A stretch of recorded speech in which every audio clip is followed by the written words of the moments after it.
চলো শুটের বাকি পার্টটা তোমাদের সাথে শেয়ার করে দিই। আমাকে এখন শাড়ি পরাচ্ছে বৃষ্টি, না না আকাশের বৃষ্টি নয়, ওর নামটাই হচ্ছে বৃষ্টি। কি মিষ্টি না, ও মেয়েটাও কিন্তু ভীষণই মিষ্টি।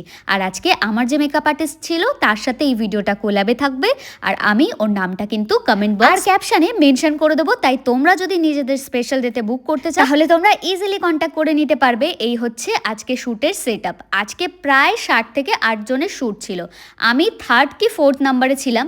এখন আমার চলবে আর এই দেখো সব সুন্দরীরা এখনো কিন্তু লাইন দিয়ে বসে আছে শ্যুট করার জন্য। আমার শ্যুট তো কমপ্লিট, আমি চেঞ্জ করে নিয়েছি, আর আমারই শাড়িটা কিন্তু ডরি পড়েছিল।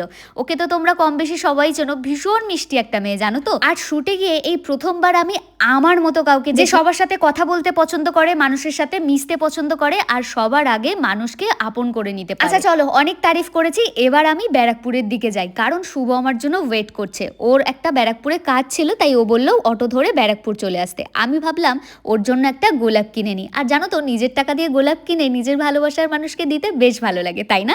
তোমরা কারা কারা সুযোগ পেলেই তোমাদের বর বা বয়ফ্রেন্ডকে গোলাপ দাও, অবশ্যই আমাকে বলো। আমি নিজেও গোলাপ ভীষণ পছন্দ করি। আচ্ছা, ফেরার পথে আমরা কি কি করলাম সেটা না হয় তোমাদের সাথে নেক্সট পার্টে শেয়ার করব। এখন তাহলে টাটা, দেখা হবে অন্য পার্টে, বাই।